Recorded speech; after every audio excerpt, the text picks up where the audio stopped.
Bom dia, pessoal!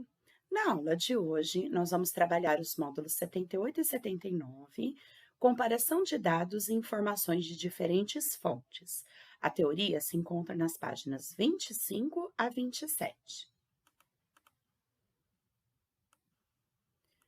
Então, para nós começarmos a falar do assunto, nós vamos comparar dois textos. Estes textos estão presentes no material de vocês. Diretrizes da Política Nacional de Saúde Bucal. A promoção da saúde bucal está inserida num conceito amplo de saúde que transcende a dimensão meramente técnica do setor odontológico, integrando a saúde bucal às demais práticas de saúde coletiva. Significa a construção de políticas públicas saudáveis, o desenvolvimento de estratégias direcionadas a todas as pessoas da comunidade, como políticas que gerem oportunidades de acesso à água tratada, incentivem a fluoretação das águas, o uso de dentifrício fluoretado e assegurem a disponibilidade de cuidados odontológicos básicos apropriados. Ações de promoção da saúde incluem também trabalhar com abordagens sobre os fatores de risco ou de proteção simultâneos, tanto para doenças da cavidade bucal quanto para outros agravos, tais como políticas de alimentação saudável para reduzir o consumo de açúcares, abordagem comunitária para comentar o autocuidado com a higiene corporal e bucal, política de eliminação do tabagismo e de redução de acidentes. E o segundo texto, dor de dente na aldeia? Quando bate aquela dor de dente, já sabemos do que se trata. Cárie. Afinal, todos os povos de qualquer parte do mundo podem sofrer desse mal. Para não enfrentar esse problema, é preciso cuidar da saúde da boca. A receita é simples e tenho certeza de que você conhece. Ir ao dentista, escovar os dentes, passar fio dental, pudera. Na nossa sociedade, tudo isso já é natural, pois é algo que aprendemos desde pequenos. Mas você já se perguntou se os indígenas, vivendo no meio da mata e com hábitos diferentes, têm cáries? O dentista Rui Arantes levantou essa questão e foi atrás da resposta. Para saber como anda a saúde bucal dos povos indígenas, ele percorreu várias aldeias do Chavante, no estado do Mato Grosso.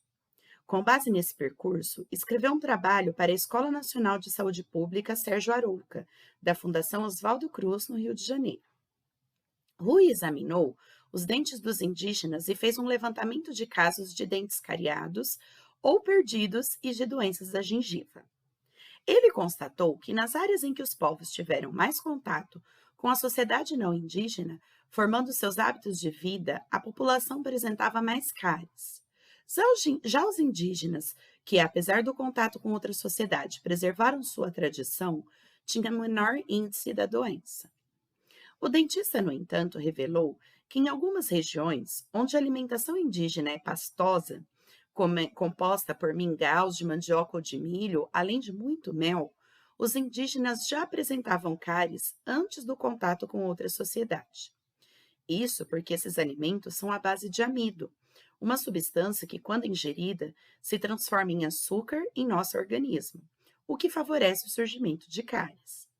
Seja resultado do contato com nossa sociedade ou não, o fato é que o surgimento de cáries em certas aldeias se torna um problema grave, porque, diferentemente de nós, os indígenas não têm como as prevenir, por falta de acesso aos produtos de higiene, como creme dental ou água com flúor, um elemento que atua nos dentes e dificulta a perda do cálcio, uma das causas da cárie. Então, aí foram apresentados dois textos para vocês, e nós vamos conversar um pouquinho sobre eles adiante. Então, agora, vamos comparar as informações obtidas pelos dois textos. Qual é o assunto dos dois textos? No texto 1, o assunto tratado são as políticas públicas que devem ser adotadas para a melhoria da saúde bucal da população. No texto 2, o assunto tratado é um estudo sobre a saúde bucal em aldeias indígenas que tiveram ou não contato com a população de fora delas. Pergunta número 2. Onde foram divulgadas as informações dos dois textos e por quem? No texto 1, a informação foi divulgada pelo Ministério da Saúde e está presente dentro de um documento do mesmo. O texto 2, A informação foi divulgada pela revista Ciência Hoje em um de seus exemplares. A terceira pergunta: as informações encontradas nos dois textos são conflitantes uma com a outra ou são complementares? Uma colabora para a compreensão ou aprofundamento da outra. As informações são complementares, pois enquanto uma informa da necessidade da atenção à saúde bucal, a outra comprova o argumento apresentando um estudo de casos problemáticos sobre a mesma questão, saúde bucal. Então, aqui nós temos a comparação de dois textos. A seguir, assista a um vídeo com 7 passos para identificar uma notícia falsa. Essa questão também é muito importante quando estamos comparando notícias, conseguir identificar quando é uma notícia verdadeira e quando é uma notícia falsa. Assistam ao vídeo. Você tá lá no seu WhatsApp, Facebook ou qualquer outra rede social e de repente você recebe uma notícia bombástica. Parem as máquinas. Isso a imprensa tradicional não dá. Por favor, repasse. É urgente. A verdade sobre a farsa. Por essa você não esperava. Dá um trabalhinho pequeno, mas é preciso desconfiar. Isso porque a notícia pode ser falsa. Oi, meu nome é Juliana Gragnani, eu sou repórter da BBC News Brasil em Londres e eu vou dar 7 dicas para vocês nesse vídeo para identificarem notícias falsas. Se quiser, pode mandar esse vídeo para sua avó, para o seu tio, para sua prima, para a família toda. Primeiro, leia a notícia inteira, não só o título. Parece muito óbvio dizer isso, mas quem nunca fez?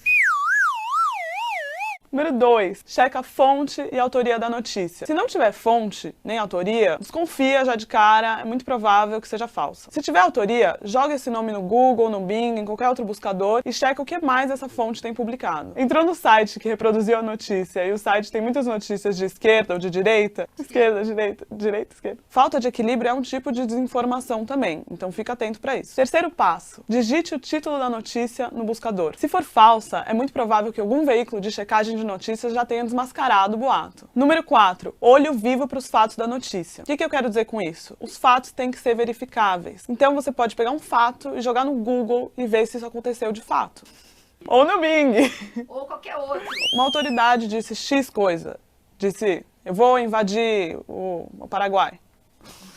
Que vai fechar uma fronteira, que acabou a vacina. Joga essa frase no buscador e verifica. Se for verdade, é muito provável que outros sites de notícias estejam comentando sobre isso ou reproduzindo a notícia. Quem nunca recebeu aquele texto ou áudio falando isso a mídia tradicional não dá, isso a imprensa ignora. Muitas vezes a imprensa não deu porque não aconteceu mesmo, é mentira. Ou deu, você não viu, e a mídia contextualizou de uma forma diferente. Número 5. Busca reversa por imagem. É um nome chique, mas é moleza, é fácil, eu prometo. Você recebe uma imagem como notícia. Essa imagem conta uma história. Se for no computador, é super fácil. Primeiro passo, salva essa imagem. Segundo, entra num buscador, como o Google. Entra na parte de busca reversa por imagem. E sobe, carrega essa imagem no Google. Apertar o botão de busca, o resultado vai mostrar o histórico de onde essa imagem já apareceu na internet. No celular é muito parecido. Você também salva a foto no seu celular, abre a internet, entra no buscador e procura busca reversa por imagens, entra no site, carrega a foto e procura desse jeito. No final é a mesma coisa. O mesmo vale para perfis falsos. Se você desconfia que tem um perfil falso interagindo com você, salva a foto lá do perfilzinho, entra na busca reversa por imagens e tenta ver se essa foto já apareceu em algum outro lugar. Eu usei esse recurso para identificar dezenas de perfis falsos em uma reportagem que eu fiz sobre o uso de perfis falsos nas eleições de 2010 e 2014 no Brasil. Pegam fotos de gente que já morreu, de bancos de imagens, de blogs, de atores espalhados pelo mundo, eu achei um na Grécia, uma infinidade de fontes. É muito interessante que uma busca simples pode revelar. A busca só não funciona se tiverem manipulado um pouco a foto original, o que acontece de vez em quando. Tipo essa aqui que mudaram o nariz desse jornalista que teve a foto roubada. Sexta dica. Receber um áudio, um vídeo que é muito bom pra ser verdade, normalmente é isso mesmo, é muito bom pra ser verdade. Se te causou muita surpresa, repulsa, mexeu com suas emoções, sinal de alerta. Tipo o áudio atribuído ao comandante do exército que falava em intervenção militar no Brasil. Aqui é o general Eduardo Vilas Boas. Por causa da greve dos caminhoneiros, no dia 31, a partir das 8 horas da manhã, nós iremos intervir. Cara, isso não aconteceu. Você acha que o comandante do exército ia mandar um áudio no WhatsApp anunciando a intervenção? Ou então aquele áudio lá. Olá pessoal, aqui quem fala é o presidente do Sindicato dos Caminhoneiros do Brasil. Quero falar para vocês se prevenirem, avisem suas famílias, vão no mercado, comprem comida, abasteçam seus carros, se previnam. Vai trancar tudo. A guerra está começando. Greve já. A gente aqui da BBC News Brasil foi atrás da confirmação. O sindicato nem existia. Enfim, uma forma fácil de resolver esse problema. Tenta resumir o que você ouviu no áudio ou ouviu no vídeo. Bota o nome do sindicato no buscador, bota o nome do general, bota as palavras principais no buscador. Se for verdade, uma notícia bombástica como essa já vai ter sido reportada por outros sites. 7ª e última dica. Pergunta pra pessoa que te mandou a notícia, quem mandou aquilo pra ela e se ela conseguiu verificar se é verdade. Você provavelmente vai se surpreender com umas respostas tipo, não sei se é verdade, mas recebi isso num grupo de colegas de trabalho, num grupo da escola do meu filho, num grupo de religião. Essa pergunta é importante porque pode ajudar também a pessoa que te passou a notícia a refletir sobre o papel dela na circulação de notícias potencialmente falsas. Agora, por que você precisa se preocupar com isso, seguir esses passos, ter todo esse trabalho? Porque a verdade é essencial para uma democracia saudável.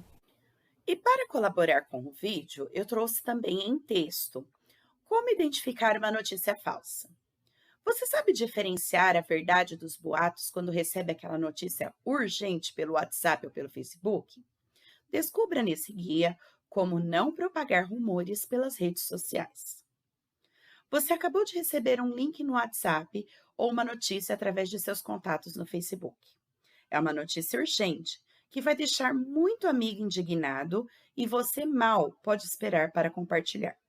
Muita calma agora. Antes de clicar e enviar para todos que você conhece, é preciso verificar se é uma notícia falsa. Veja abaixo um guia de como identificar um conteúdo verdadeiro e o que é falso. 6 eixos são relevantes na identificação de notícias falsas: a fonte, a evidência, o contexto, o público-alvo, o propósito e a execução.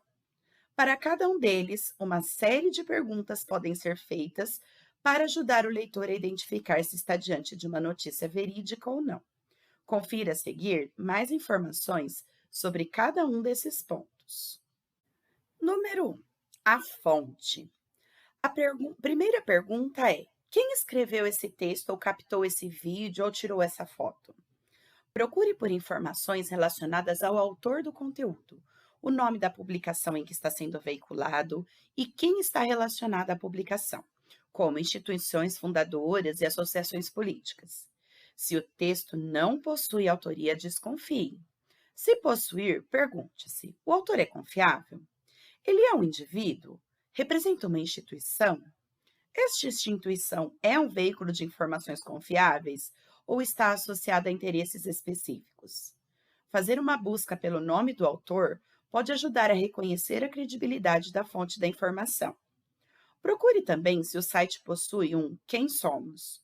No caso de outras fontes citadas no texto, como pesquisas, procure por elas e confirme se as informações refletem de fato o que a pesquisa aponta ou se os dados foram distorcidos para favorecer o ponto de vista apresentado pelo texto. Segundo ponto, evidência.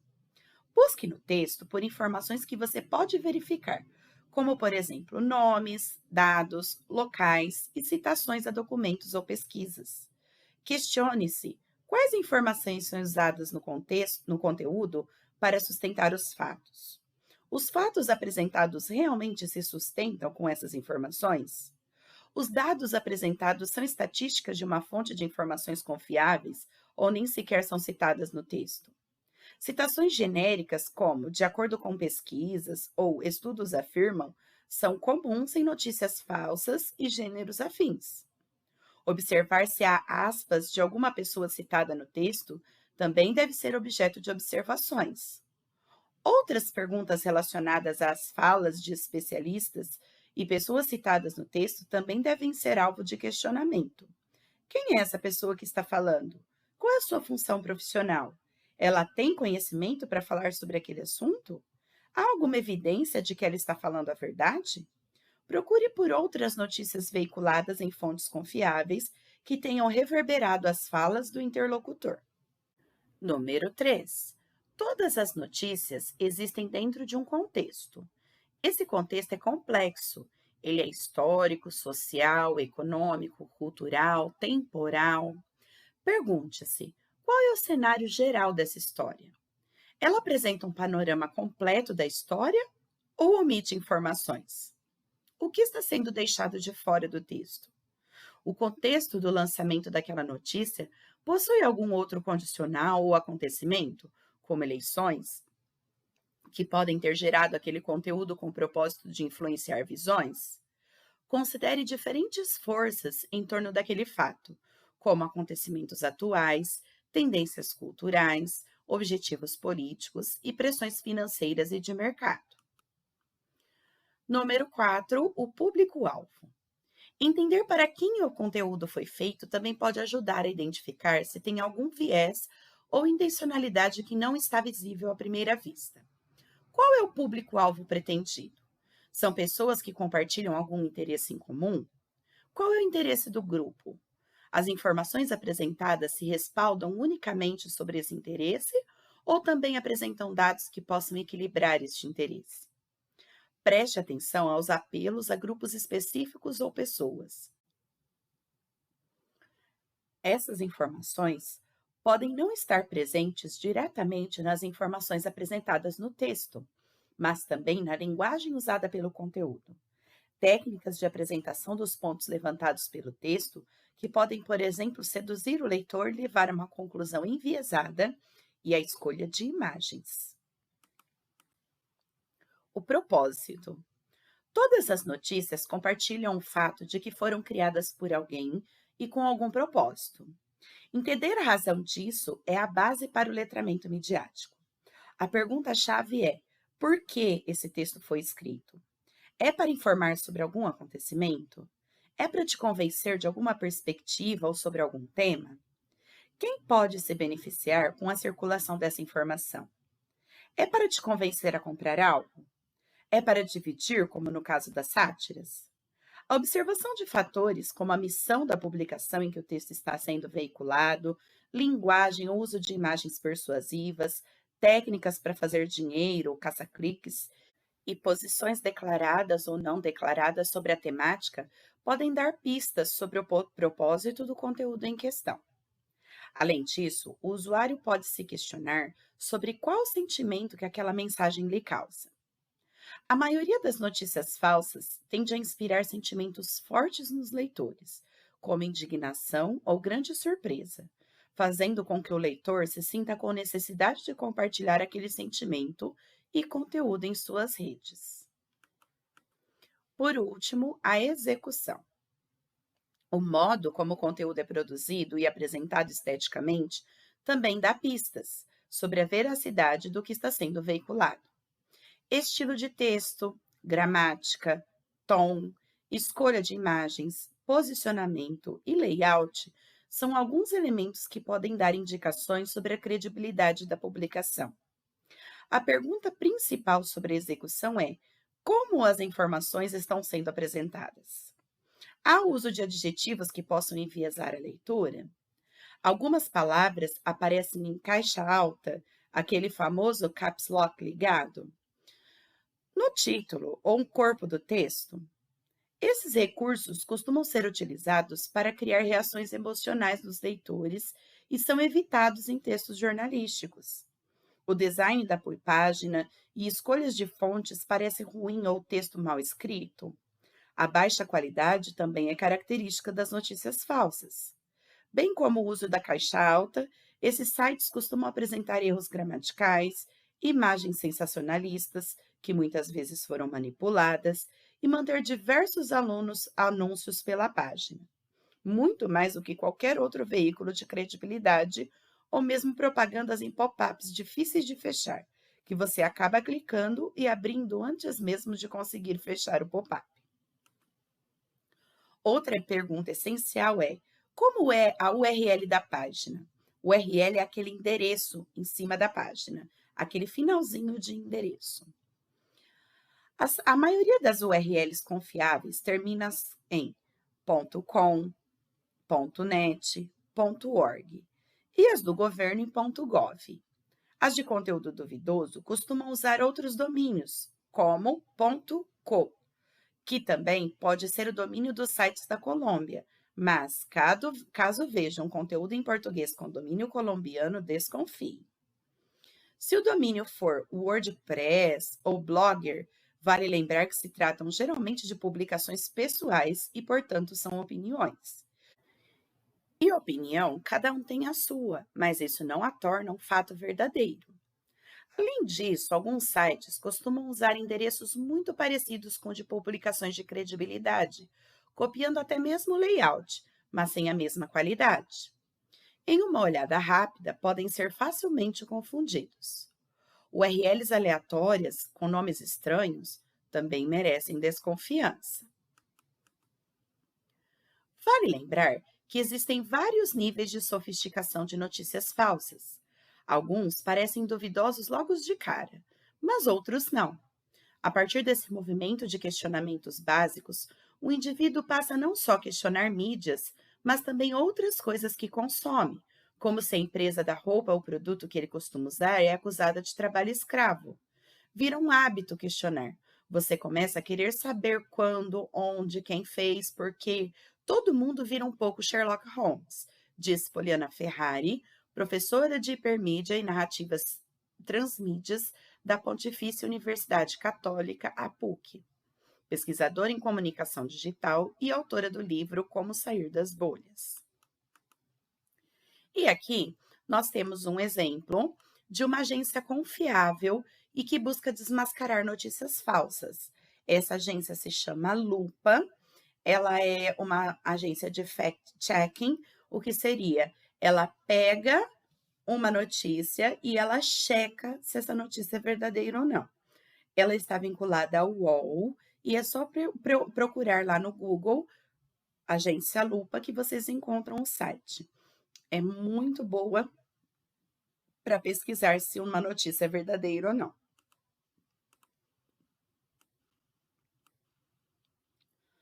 E para a aula online, vocês vão realizar os exercícios 1 a 4, que estão nas páginas 36 e 37.